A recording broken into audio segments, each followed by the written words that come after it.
Ce podcast inclut du contenu généré ou enrichi à l'aide d'outils d'intelligence artificielle.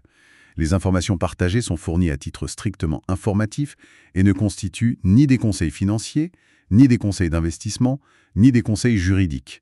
Nous vous recommandons vivement de vérifier ces informations de manière indépendante et de consulter des professionnels qualifiés avant toute prise de décision. Luxembourg Fondcast en français, bienvenue. Aujourd'hui, on fait une exploration détaillée de la nouvelle directive AFMD2. On va se pencher sur la directive E 2024-927 et surtout voir ce que ça change très concrètement pour les fonds de private equity ici au Luxembourg. Oui, on a une analyse juridique assez pointue sous les yeux. Exactement. Et l'idée, c'est de décrypter l'impact réel, notamment sur l'origination de prêts et la gestion de la liquidité. C'est important de voir ça comme plus qu'une simple mise à jour technique, non? Ah, tout à fait. C'est une vraie évolution de la philosophie réglementaire. Ok, alors décomposons cela. Il y a vraiment deux points clés à retenir dès maintenant, je crois. Premièrement, l'origination de prêts par les fonds, c'est maintenant formellement encadré. C'est ça. Et deuxièmement, Et deuxièmement, l'horloge tourne pour la mise en conformité. Le délai est assez serré. tout à fait. Alors, pour resituer, cette directive UE 20492, elle a été publiée le 26 mars 2024.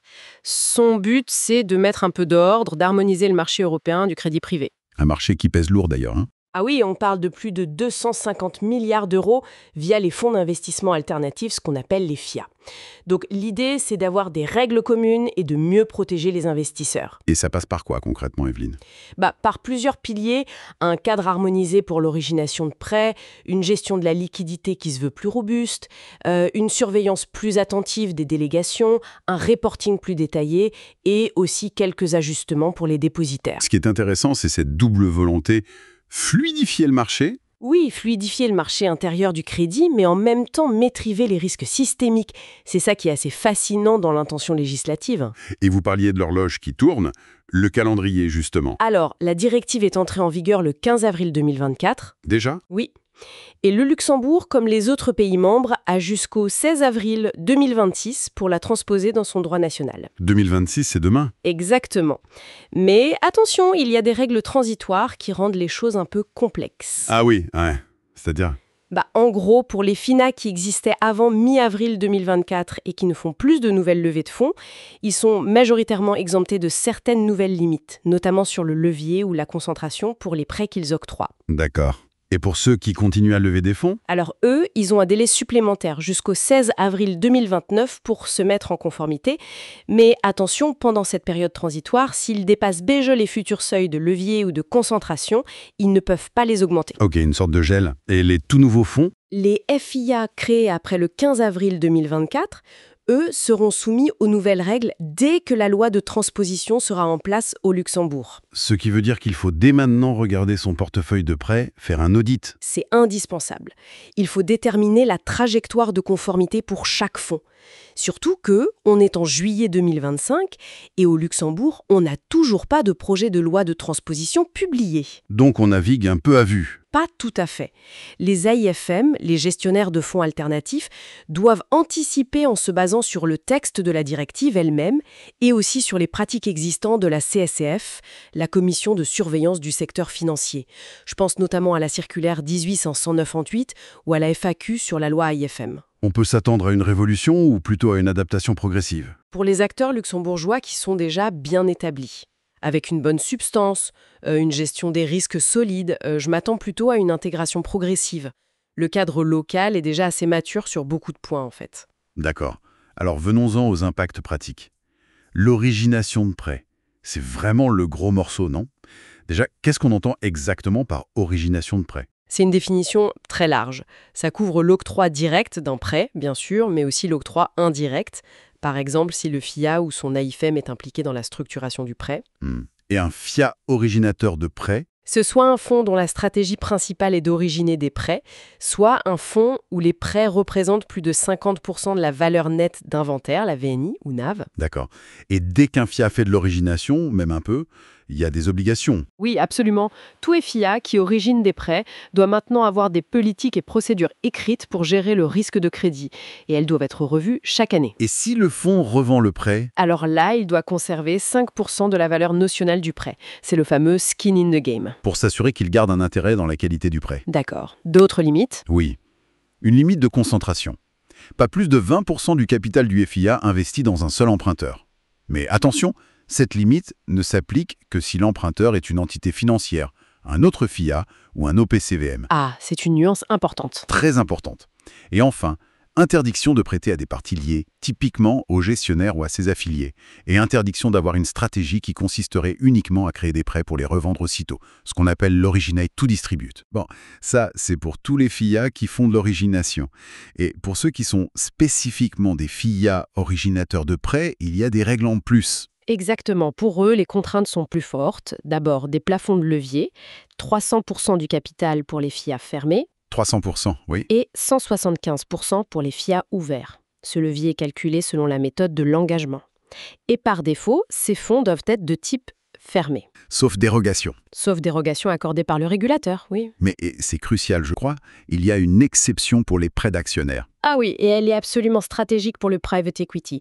Si un FIA se consacre exclusivement à octroyer ce qu'on appelle des prêts d'actionnaires, C'est-à-dire, c'est-à-dire des prêts à des sociétés dans lesquelles le FIA détient déjà une participation significative, au moins 5% du capital ou des droits de vote, et si la valeur totale de ces prêts ne dépasse pas 150% du capital engagé du FIA. alors, Alors, ce FIA échappe au plafond de levier dont on vient de parler et aussi à certaines exigences sur les politiques de crédit.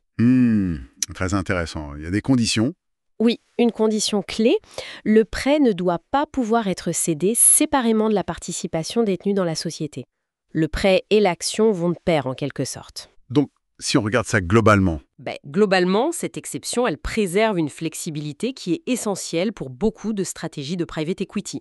Ça permet de financer les sociétés du portefeuille de manière souple, sans tomber sous le coup des règles les plus strictes sur l'origination de prêts classiques. C'est un outil de structuration fondamental. ce qui veut dire, j'imagine, qu'il va falloir revoir pas mal de documents. Prospectus, PPM, le contrat social ou LPA, la politique de risque. Absolument. Toute la documentation juridique et opérationnelle doit être mise à jour pour refléter ces nouvelles règles, y compris les stratégies d'investissement et les limites. D'accord. Et au-delà de l'origination de prêts, il y avait d'autres points importants? Oui, deux autres points à souligner rapidement. D'abord, la gestion de la liquidité. IFMD2 introduit une liste harmonisée d'outils, les LMTs, Liquidity Management Tools. Ah oui, les LMTs. Voilà. Et les FIA ouverts, donc pas les fonds fermés typiques du PE, devront obligatoirement choisir au moins 2 outils spécifiques de cette liste, en plus des mécanismes classiques comme le swing ou dual pricing, et les inscrire dans leur statut. Il y aura plus de détails là-dessus. Oui, l'ESMA, l'Autorité européenne des marchés financiers, doit encore publier des normes techniques réglementaires, des RTS, pour préciser tout ça. D'accord. Et le deuxième point? La substance et la délégation. L'exigence de substance pour l'AIFM est renforcée. Il faudra clairement avoir au minimum 2 personnes physiques basées dans l'Union européenne qui dirigent effectivement l'activité de l'AIFM au quotidien. 2 personnes physiques minimum dans l'UE. C'est ça. Et le reporting sur les délégations de fonctions, gestion de portefeuille, administration, devient aussi plus détaillé. Il faudra expliquer qui fait quoi et surtout comment l'AIFM surveille activement son délégué. Ça pourrait nécessiter des ajustements, notamment pour des structures de gestion peut-être un peu plus légères aujourd'hui. Bon, si on devait synthétiser tout ça, quels sont les messages clés à retenir? Pour moi, il y en a vraiment 2. Premier, l'origination de prêts, y compris sous forme de prêts d'actionnaires, c'est désormais une activité réglementée pour les fonds de private equity. Mais, et c'est crucial, l'exception pour les prêts d'actionnaires reste un outil de structuration très puissant. Oui, ça c'est clair. Et le deuxième point? Secondo, l'échéance. Le 16 avril 2026. Ça peut paraître loin, mais ça impose de commencer dès maintenant l'audit des portefeuilles et la planification de la mise en conformité. Il ne faut pas attendre. Et maîtriser ces règles, c'est plus que de la conformité. C'est un avantage. Absolument. Bien structurer ses fonds, bien communiquer avec ses investisseurs, les GPs avec les LPs, être transparent sur ces aspects, ça devient un vrai plus, un avantage concurrentiel. Et ça renforce l'attractivité de la place luxembourgeoise qui montre qu'elle s'adapte à ce cadre européen harmonisé. Alors, qu'est-ce que tout cela signifie, au fond, si on prend un peu de recul? Au-delà de l'adaptation technique, on peut se poser la question. Comment cette harmonisation européenne du financement privé par la dette va, peut-être, influencer les stratégies d'investissement elles-mêmes sur le long terme? Est-ce que ça pourrait, par exemple, favoriser certains types de transactions ou de structures de fonds par rapport à d'autres? C'est une réflexion intéressante à avoir, je trouve. Notre analyse approfondie s'achève ici. Merci de nous avoir écoutés. Ce podcast inclut du contenu généré ou enrichi à l'aide d'outils d'intelligence artificielle. Les informations partagées sont fournies à titre strictement informatif et ne constituent ni des conseils financiers, ni des conseils d'investissement, ni des conseils juridiques. Nous vous recommandons vivement de vérifier ces informations de manière indépendante et de consulter des professionnels qualifiés avant toute prise de décision. Pensez à liker et à vous abonner. Le Luxembourg Funcast en version française.